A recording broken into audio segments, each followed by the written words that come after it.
So you just had a couple of hours of hands-on time with the crew, Ubisoft's kind of open-world social racer. That's right, I did drive around all of the Americas. All of the Americas. So this isn't necessarily a game where you want to come first, is it?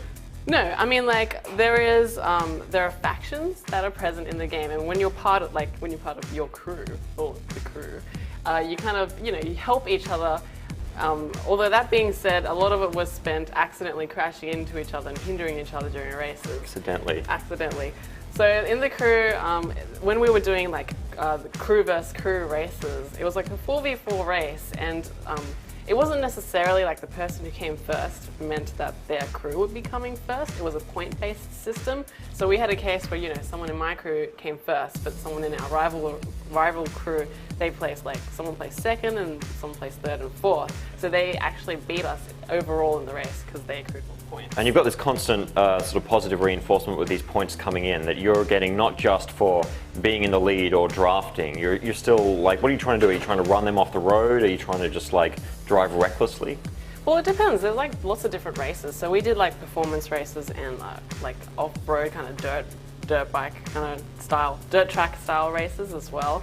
And that was just utter chaos, and it was hilarious to see. But at the same time, there's the whole leveling system that exists in the crew. So each time you complete a race or you manage to complete a mission, you accrue points that you use to level up, and you buy new parts and you pick up parts from each mission as well to upgrade your car. Do your cars have abilities? Is there anything that you can sort of deploy while you're in a race itself, or are you sort of limited to the realistic sensation of actually just driving a car?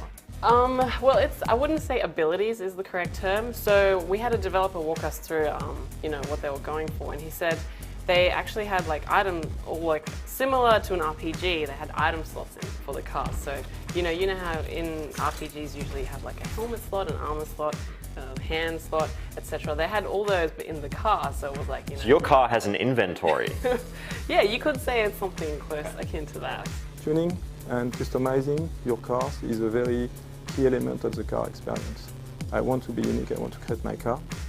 How do we make it possible for the players to get a meaningful tuning experience, a long-lasting tuning experience? We wanted to make it easily understandable and accessible. And for that, RPG mechanics actually ended up being a very good answer to make all this process very smooth, very progressive, and to put the player into an always positive mood of gaining again and again, and a very progressive reward for all the effort you do playing through the game and going through it. And so those RPG mechanics, in the service of making the tuning understandable and accessible, it really made sense. So I know the developer was talking about the metagame with the faction that you join, and the fact that you are going to have these seasons sort of reset at the end of each period. So you can join the winning faction and you're not going to get as many rewards, is that right? That's right. So the way that they're trying to balance out people joining faction populations is that you're awarded in your faction not only for how well your faction is doing, but also your individual rank in the faction. If you choose a faction which is first and which draws most players to it, then it will be much more difficult for you to go to the top of the rankings, and your benefits within the faction will be lower. On the other hand, you can try and decide to go into a faction with less people into it, and therefore with a much better chance of rising into the ranks and going to the top of the faction, and therefore getting better rewards for you.